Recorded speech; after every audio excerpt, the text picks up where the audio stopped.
Then, as he donned the helm, and took the shield, and mounted the horse, and grasped a spear of grain, storm strengthened on a windy sight, and tipped with trenchant steel around him, slowly pressed the people, while from out the kitchen came the thralls in throng, and seeing who had worked lustier than any, and whom they could but love, mounted in arms, threw up their caps and cried, God bless the King and all his fellowship, and on through lanes of shouting Gareth rode, down the slope street, and passed without the gate.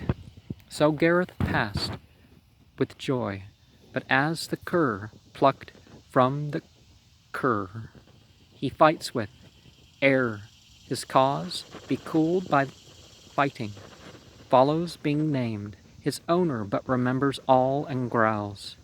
Remembering so, Sir Kay beside the door muttered in scorn of Gareth, whom he used to harry and hustle. Bound upon a quest, with horse and arms, the king hath passed his time. My scullion knave, thralls to your work again, for an your fire be low, ye kindle mine. Will there be dawn in west, and eve in east? Begone, my knave, belike, and like and now. Some old head blow not, heated in his youth, so shook his wits, they wander in his prime. Crazed, how the villain lifted up his voice, nor shamed to bawl himself a kitchen knave. Tut, he was tame and meek, and now with me, till peacocked up with Lancelot's noticing. Well, I will after my loud knave, and learn whether he know me or his master yet. Out of the smoke he came, and so my lance. Hold, by God's grace, he shall into the mire. Thence, if the king awaken from his craze, into the smoke again. But Lancelot said, Kay, wherefore wilt thou go against the king? For that did never he whereon ye rail, but ever meekly serve the king and thee. Abide, take counsel, for this lad is great, and lusty, knowing both of lance and sword. Tut, tell not me, said Kay, ye are overfine to mar stout knaves with foolish courtesies. Then mounted on through silent faces, rode down the slope city, and out beyond the gate. But by the field of tourney lingering yet, muttered the damsel, wherefore did the king scorn me? For were Sir Lancelot lacked, at least, he might have yielded to me one of those who tilt for ladies' love and glory here, rather than, O sweet heaven, O fie upon him, his kitchen knave, to whom Sir Gareth drew, and there were none but few goodlier than he. Shining in arms, damsel, the quest is mine. Lead, and I follow. She thereat, as one that smells a foul-fleshed agaric in the holt, and deems it carrion of some woodland thing.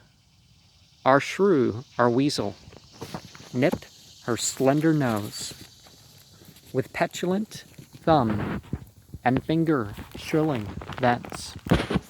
Avoid, thou smellest all of kitchen grease, and look who comes behind, for there was Kay.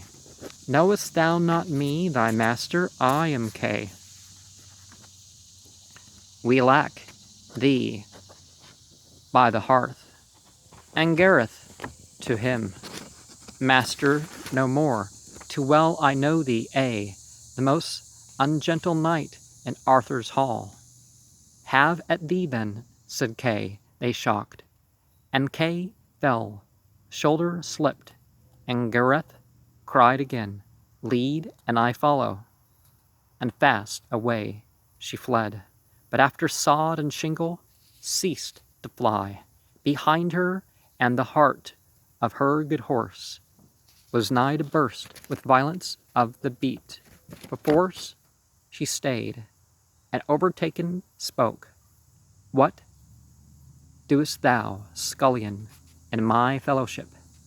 Deemest thou that I accept thee aught the more, or love thee better, that by some device, full cowardly, or by mere unhappiness, thou hast overthrown and slain thy master thou, dishwasher and broach-turner loon to me? Thou smellest all of kitchen as before." Well, if it's kitchen grease, don't people eat the things that have kitchen grease on? "Damsel, Sir Gareth answered gently, Say whatever ye will, but whatsoever ye say, I leave not till I finish this fair quest, or die therefore." "Aye wilt thou finish it. Sweet lord, how like a noble knight he talks. The listening rogue hath caught the manner of it, but knave anon thou shalt be met with knave, and then by such a one, that thou for all the kitchen brewess that was ever supped, shalt not once dare to look him in the face." "I shall essay," said Gareth with a smile that maddened her, and away she flashed again, down the long avenues of a boundless wood, and Gareth following was again benaved. "Sir kitchen knave, I have missed the only way where Arthur's men are set along the wood. The wood is nigh as full of thieves as leaves. If both be slain, I am rid of thee. But yet, Sir Scullion, canst thou use that split of thine? Fight, and thou canst. I have missed the only way." So till the dusk that followed evensong rode on the two, reviler and reviled. Then, after one long slope was mounted, saw, bowl-shaped, through tops of many thousand pines, a gloomy, gladed hollow slowly sink to westward, and the deeps whereof a mere round as the red eye of an eagle owl under the half-dead sunset glared, and shouts ascended, and there brake a serving man, flying from out of the black wood, and crying, "They have bound my lord to cast him in the mire." Then Gareth bound am I to right the wrong, but straitlier bound am I to bide with thee. And when the damsel spake contemptuously, "Lead, and I follow," Gareth cried again, "Follow, and follow I lead." So down among the pines he plunged, and there, black-shadowed, nigh the mere, and mid-thigh deep in bulrushes and reed, saw 6 tall men, haling a 7th along, a stone about his neck to drown him in it.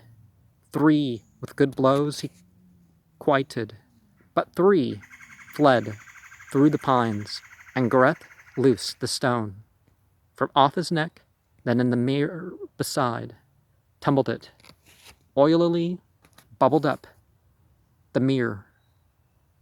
Last, Gareth loosed his bonds, and on free feet set him, a stalwart baron, Arthur's friend.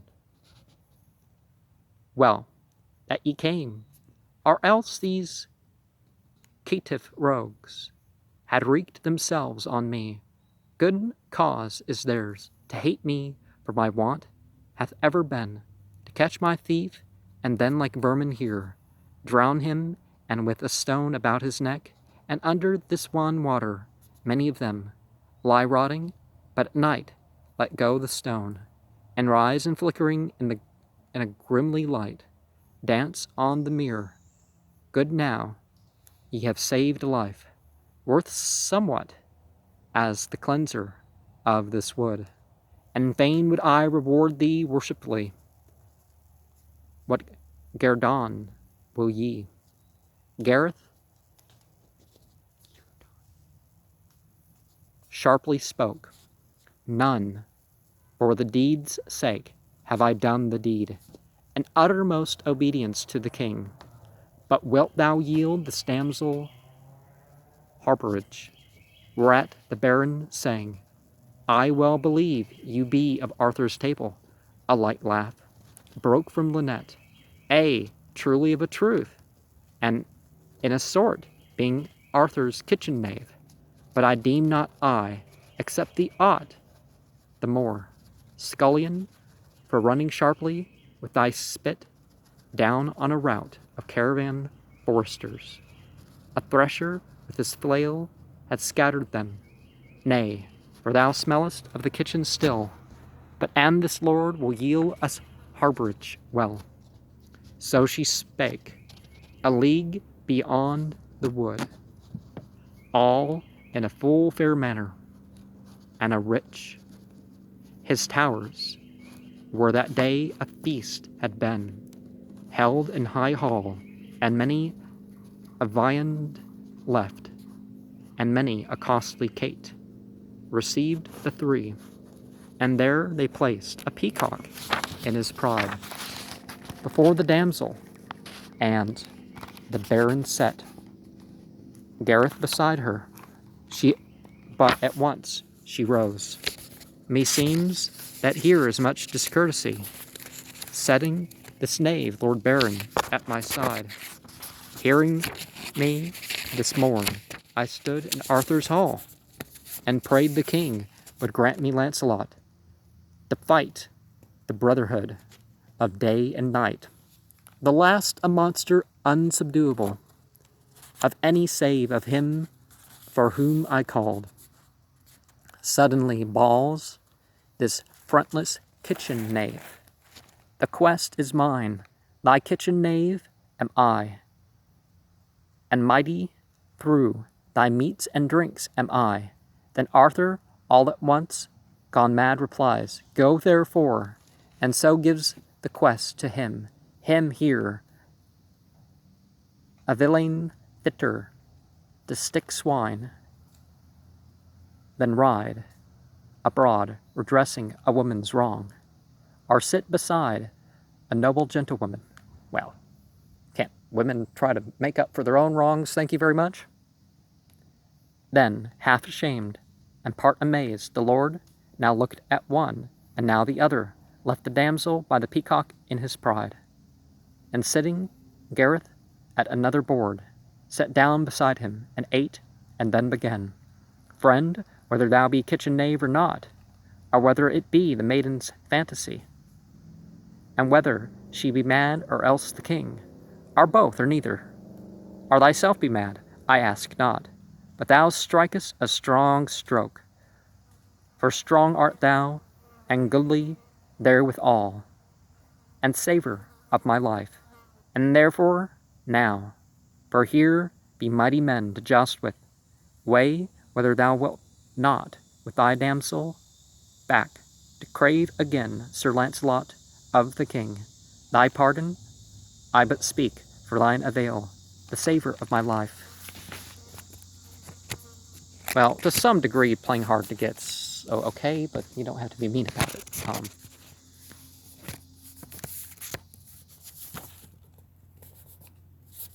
Full pardon, but I follow up the quest, despite of day and night and death and hell.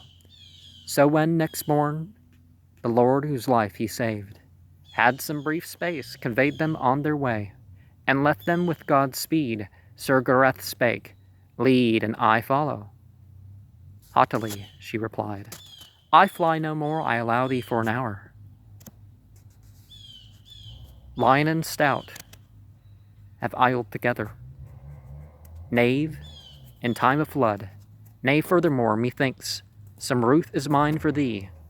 Back wilt thou, fool, for hard by here is one will overthrow and slay thee, then I will to court again, and shame the king for only yielding me my champion from the ashes of his hearth. To whom Sir Gareth answered courteously, Say thou thy say, and I will do my deed. Allow me for mine hour, and thou wilt find my fortunes all as fair as hers, who lay among the ashes and wedded the king's son. Then, at the shore of one of those long loops, wherethrough the serpent river coiled, they came, rough-thicketed were the banks and steep, the stream full narrow. This is a bridge of single arc, took a leap, and on the further side arose a silk pavilion, gay with gold, in streaks and rays, and all lent lily in hue, save that the dome was purple, and above crimson a slender banneret fluttering, and there before the lawless warrior paced, unarmed and calling, Damsel, is this he, the champion thou hast brought from Arthur's hall, for whom we let thee pass? Nay, nay, she said, Sir Morning Star, the king, in utter scorn of thee, and thy much folly, hath sent thee here, his kitchen knave, and look thou to thyself, see that he fall not on thee suddenly, and slay thee unarmed. He is not knight, but knave. Then at his call, O daughters of the dawn, and servants of the morning star, approach, arm me from out the silken curtain folds, barefooted and bareheaded, 3 fair girls, in gilt and rosy raiment came, their feet in dewy grasses glistened, and the hair all over glanced with dewdrop or with gem, like sparkles in the stone aventurine. These armed him in blue arms and gave a shield, blue also, and thereon the morning star. And Gareth silent gazed upon the knight, who stood a moment ere his horse was brought, glorying, and in the stream beneath him shone, and mingled with heaven's azure wavering, the gay pavilion and the naked feet, his arms the rosy raiment, and the star. Then she that watched him, Wherefore stare ye also? Thou shakest in thy fear. There yet is time. Flee down the valley before he get to horse. Before he get to horse.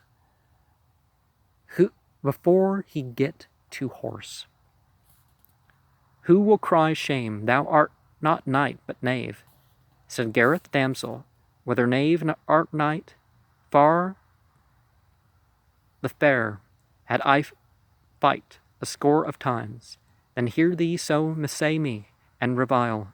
Fair words were best for him who fights for thee, but true foul are better, for they send that strength of anger through mine arms. I know that I shall overthrow them.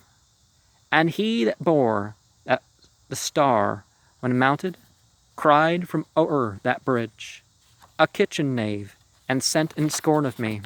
Such fight not I, but answer scorn with scorn. For this were shame to do him further wrong. Then set him on his feet, and take his horse and arms, and so return to him the king. Come therefore, leave thy lady lightly, knave. Avoid, for it beseemeth not a knave to ride with such a lady. Dog, thou liest. I spring from loftier lineage than thine own. He spake, and all at fiery speed the two shocked on the central bridge, and either spear bent but not brake, and either knight at once hurled as a stone from out of a catapult.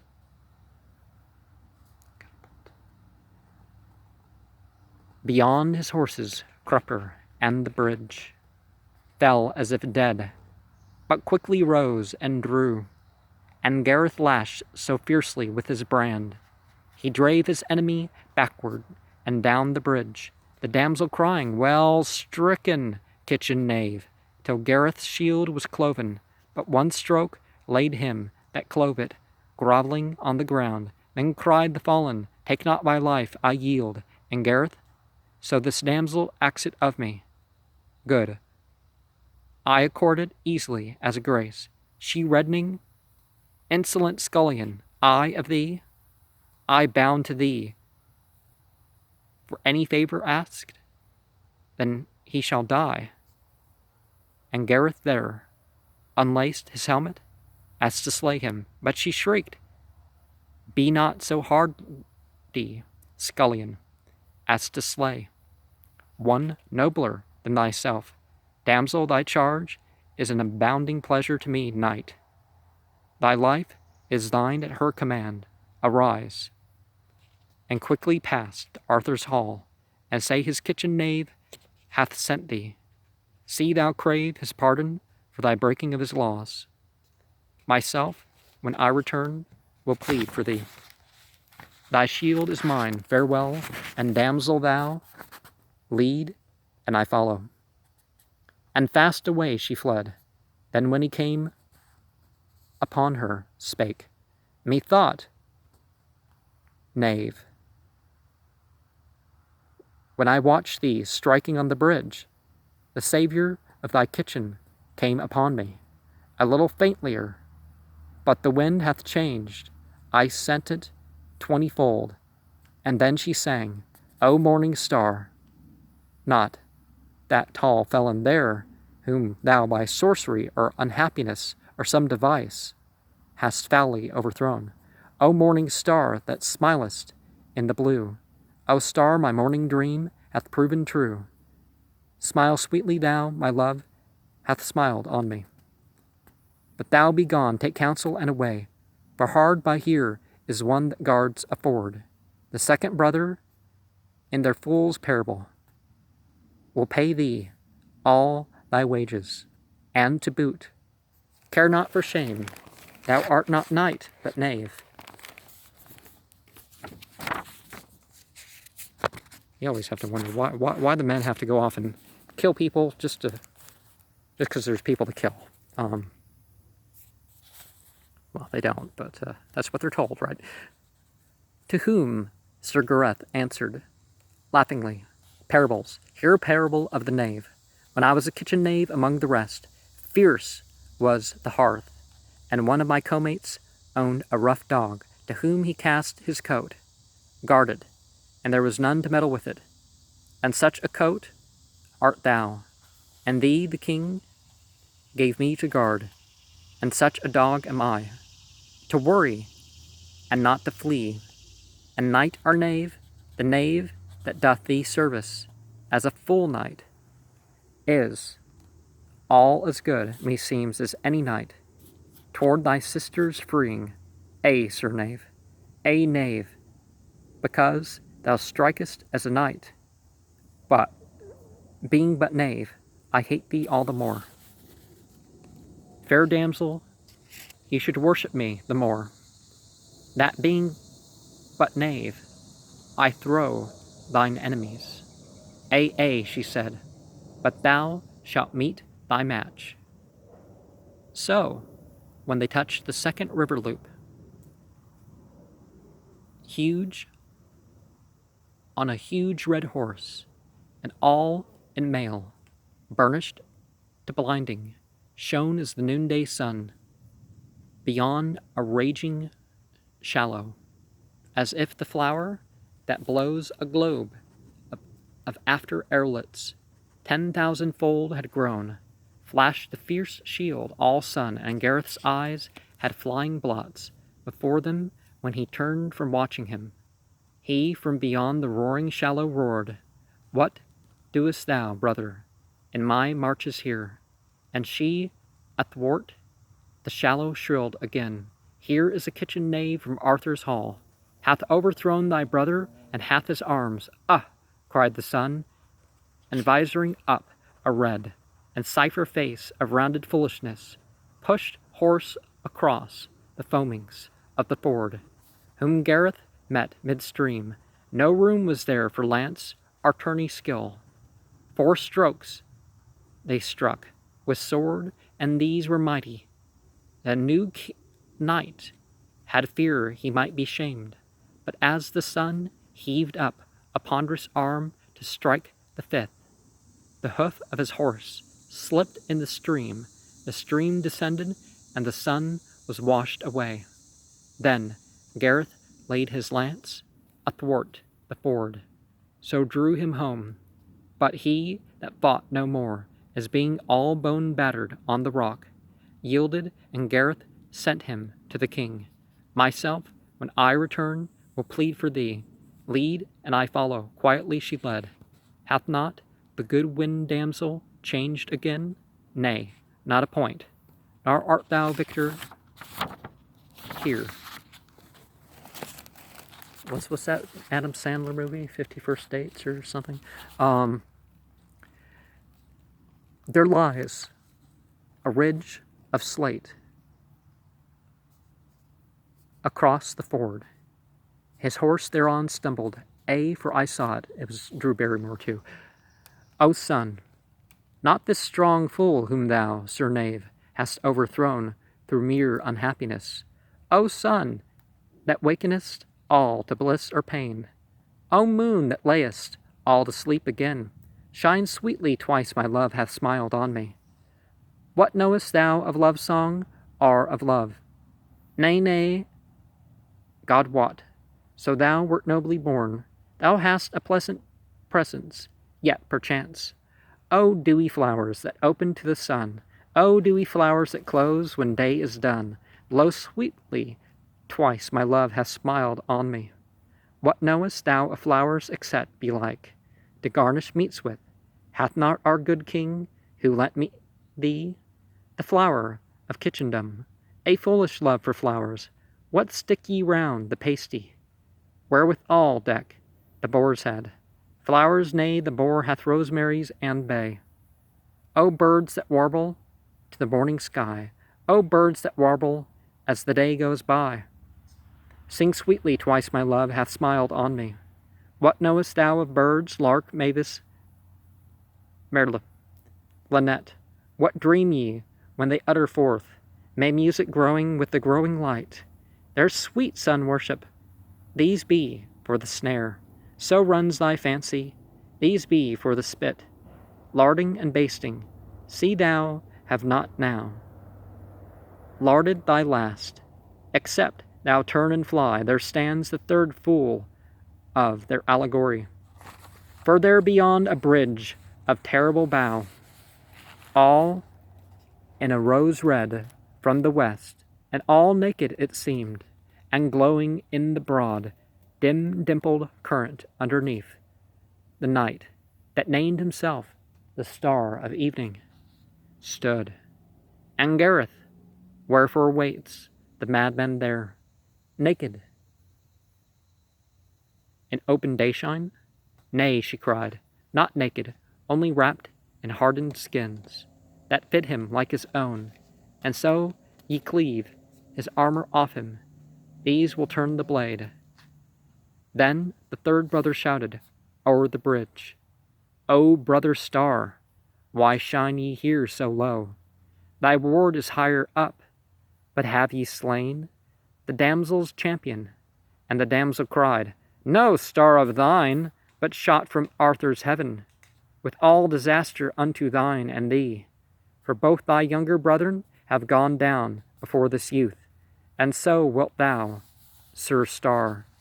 Art thou not old, old damsel, old and hard, old with the might and breath of 20 boys? Said Gareth, old and overbold and brag. But that same strength which through the morning star can throw the evening. Then that other blew a hard and deadly note upon the horn. Approach and arm me with slow steps from out an old storm-beaten russet, many-stained pavilion. Forth a grizzled damsel came, and armed him in old arms, and brought a helm, with but a drying evergreen for crest, and gave a shield whereon the Star of Even half tarnished and half bright. His emblem shone, but when it glittered o'er the saddle bow, they madly hurled together on the bridge, and Gareth overthrew him, lighted and drew. There met him drawn and overthrown through him again, but up like fire he started, as oft Gareth brought him groveling on his knees. So many a time he vaulted up again, till Gareth panted hard, and his great heart foredooming all his trouble was in vain, labored within him, for he seemed as one that all in latter sadder age begins to war against ill uses of a life. But these from all his life arise and cry, Thou hast made us lords, and canst not put us down. He half despairs, so Gareth seemed to strike, vainly the damsel clamoring all the while, Well done, knave knight, well stricken. O good knight, knave. O knave, as noble as any of the knights, shame me not, I have prophesied, strike thou art worthy of the Table Round.